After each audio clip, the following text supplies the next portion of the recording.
नमस्कार, खबर दोपहर में आपका स्वागत है। मैं हूं आपके साथ सिरांधा। शुरुआत आज की बड़ी खबर के साथ। दिल्ली के तालकटोरा स्टेडियम में पीएम मोदी ने स्टूडेंट्स को सफलता के मंत्र दिए। परीक्षा पर चर्चा 2.0 के कार्यक्रम में स्टूडेंट्स के अलावा उनके पेरेंट्स और टीचर्स भी शामिल हुए और पीएम मोदी से उन्होंने कई सवाल किए। पीएम ने यहां बच्चों को लक्ष्य साधने के लिए प्रेरित किया और कभी हताश नहीं होने की बात कही। साथ ही पेरेंट्स को बच्चों को प्रोत्साहित करने का संदेश भी दिया। पीएम ने यह भी कहा कि मेरे लिए ये कार्यक्रम किसी को उपदेश देने के लिए नहीं है। मैं यहाँ आपके बीच खुद को अपने जैसा, आपके जैसा और आपकी स्थिति जैसा जीना चाहता हूँ, जैसा आप जीते हैं। पीएम ने सभी को टाइम मैनेजमेंट का संदेश दिया। इस मौके पर छात्रों ने रंगारंग कार्यक्रम भी पेश किए।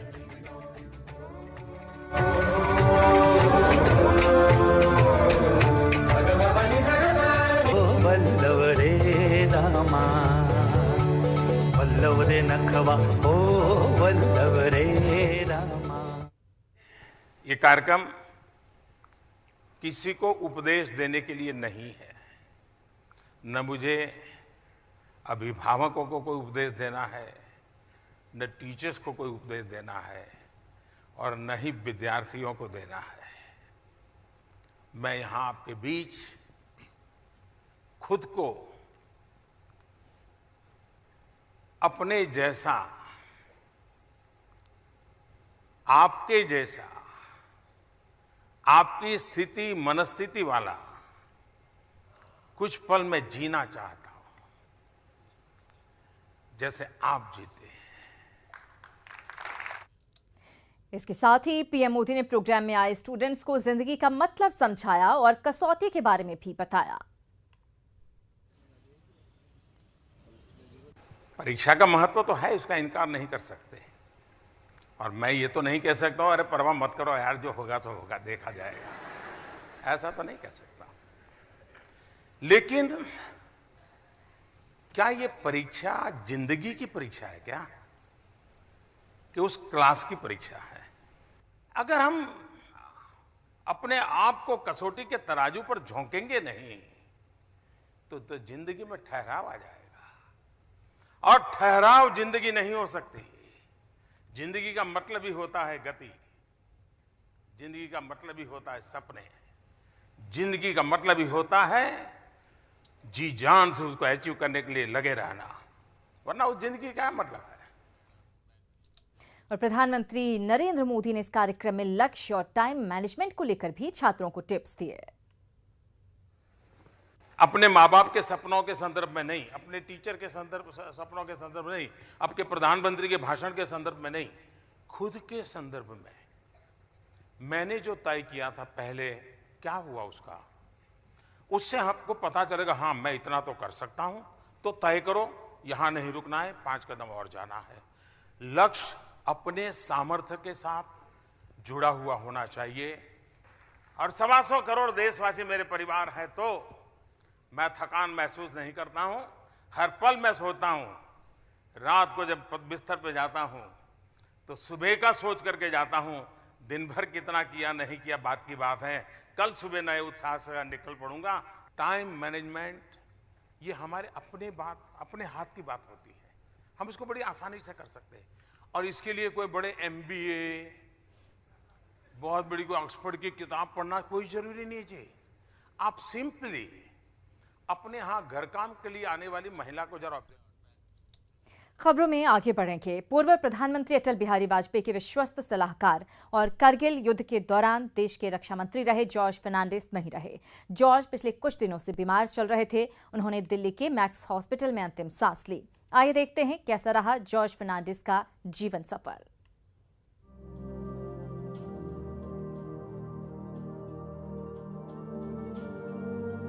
पिछले कई सालों से सियासी गलियारों में उनकी चर्चा ना के बराबर होती थी। वर्तमान सियासत में उनका वजूद खो सा गया था, लेकिन एक जमाने में वो देश की सियासत के सबसे बड़े फायर ब्रांड नेता कहे जाते थे। वो ट्रेड यूनियन के बेताज बादशाह थे। उनकी एक आवाज पर हजारों गरीब गुरबा इकट्ठा हो जाया करते थे। गरीबों के हक के लिए खड़े होते तो सरकारें हिल जाती थी। और यही वजह थी कि उस दौर में वो अनथक विद्रोही कहे गए, रिबेल विदाउट अ पॉज माने गए। उनकी मां Alice Martha Fernandes King George fifth की बड़ी प्रशंसक थीं। लिहाजा 3 जून 1930 को जब उनका जन्म हुआ तो बड़े प्यार से उनका नाम रखा जॉर्ज, और पिता के सरनेम की वजह से पूरा नाम हुआ जॉर्ज फर्नांडीज। मैंगलोर, कर्नाटक में जन्म लेने वाले जॉर्ज फर्नांडीज 1949 में रोजगार की तलाश में मुंबई पहुंचे और चंद सालों में ही टैक्सी यूनियन के सबसे बड़े नेता बनकर उभरे। आइए आपको जॉर्ज फर्नांडीज के सियासी यात्रा से रूबरू कराते हैं, जो भारतीय लोकतंत्र में एक मुकम्मल पाठ की तरह है। 16 साल की उम्र में जॉर्ज को पादरी बनने के लिए क्रिश्चियन मिशनरी भेजा गया, लेकिन 18 साल की उम्र में जॉर्ज मिशनरी छोड़कर रोजगार की तलाश में मुंबई पहुंच गए। 1950 आते आते जॉर्ज फर्नांडीज टैक्सी यूनियन के सबसे बड़े लीडर बन चुके थे। सोशलिस्ट पार्टी में शामिल होने वाले जॉर्ज की छवि विद्रोही नेता की बनती गई। 1967 के आम चुनाव में सदाशिव कान्होजी पाटिल को हराकर वो लोकसभा पहुंचे। 1974 में रेल हड़ताल का आह्वान कर पूरे देश में रेल का चक्का जाम कर दिया। आपातकाल के दौरान 10 जून 1967 को जॉर्ज को गिरफ्तार किया गया। जॉर्ज फर्नांडीज को बड़ौदा डायनामाइट केस में आरोपी बनाया गया था। जेल में रहते हुए जॉर्ज ने 1977 में बिहार के मुजफ्फरपुर से लोकसभा चुनाव जीता।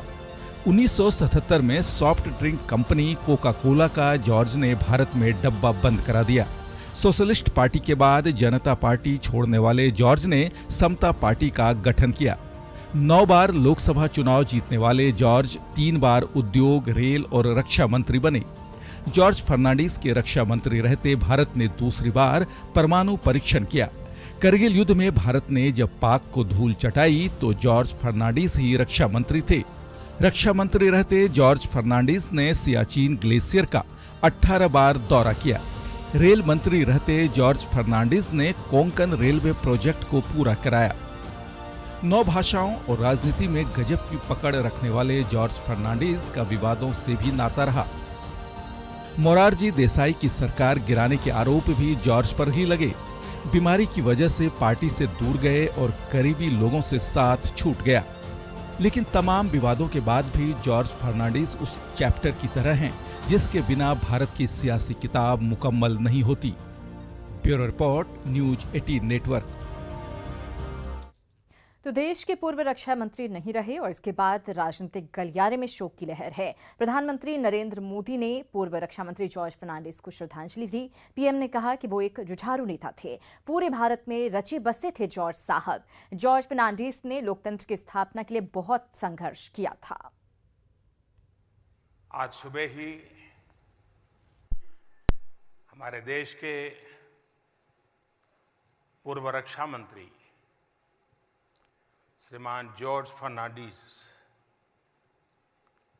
उनका निधन हो गया। वे एक प्रकार से पूरे भारत में रचे बसे थे। वो आपातकाल में, इमरजेंसी में लोकतंत्र की स्थापना के लिए बहुत बड़ा संघर्ष किया था। लेकिन गत कई वर्षों से वो बीमार थे, अनकॉन्शियस थे, सालों तक बिस्तर पे।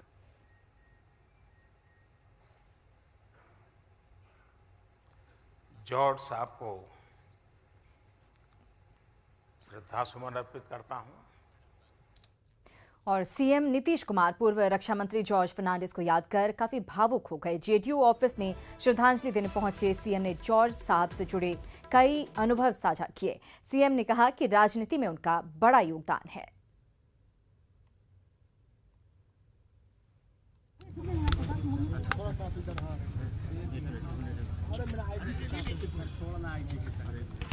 उन्नीस 1994 में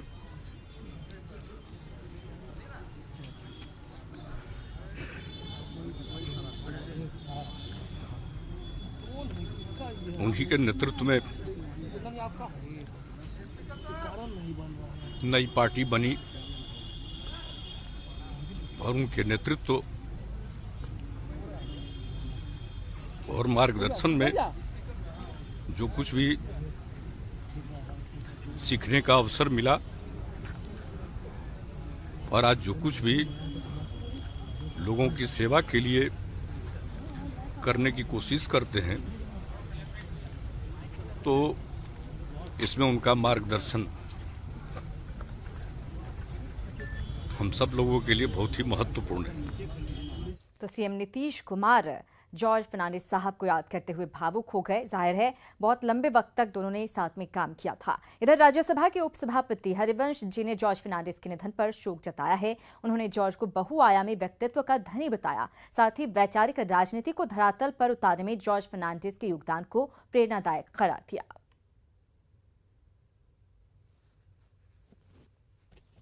वैचारिक राजनीति के जो कुछ एक बच्चे लोग रह गए हैं उनमें से ही नहीं थे।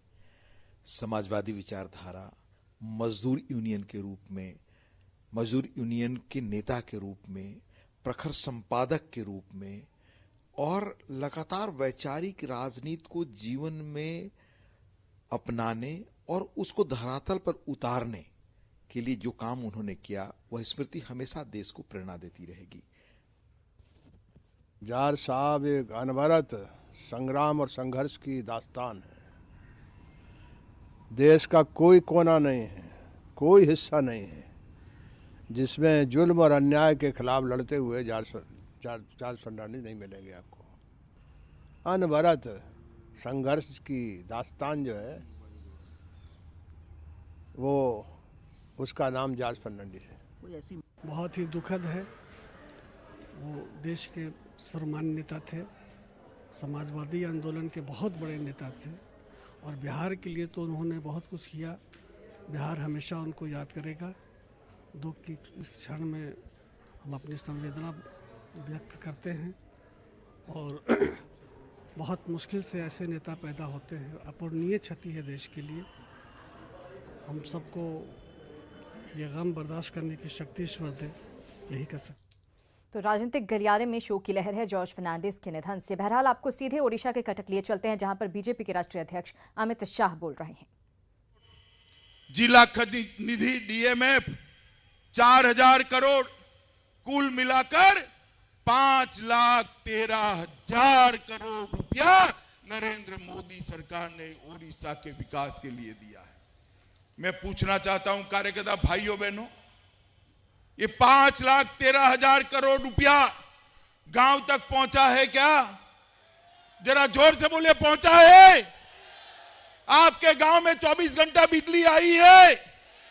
आपके गांव के अंदर नलके से पीने का पानी आता है क्या? अस्पताल में डॉक्टर है क्या? किसान को धान का मूल्य मिलता है क्या? मित्रों, 40% लोगों को घर उपलब्ध नहीं है, वो नरेंद्र मोदी जी करा रहे हैं, नरेंद्र मोदी जी करा रहे हैं। 38% लोगों को पीने का पानी उपलब्ध नहीं है। सूखे की स्थिति से गरीब त्राही त्राही है। ये सारे काम भारतीय जनता पार्टी की नरेंद्र मोदी सरकार कर रही है। ओडिशा सरकार तो महाप्रभु के रत्न भंडार की भी ठीक से रखवाली नहीं कर सकती, रत्न भंडार की भी रखवाली नहीं। महाप्रभु के रत्न भंडार को, उसकी सुरक्षा पर अगर प्रश्न चिन्ह लगता है तो वह प्रश्न चिन्ह महाप्रभु के रत्न भंडार पर नहीं लगा है, ये उत्कल प्रदेश की लक्ष्मी पर प्रश्न चिन्ह लगाया है, उत्तर प्रदेश की समृद्धि पर प्रश्न चिन्ह लगाया है।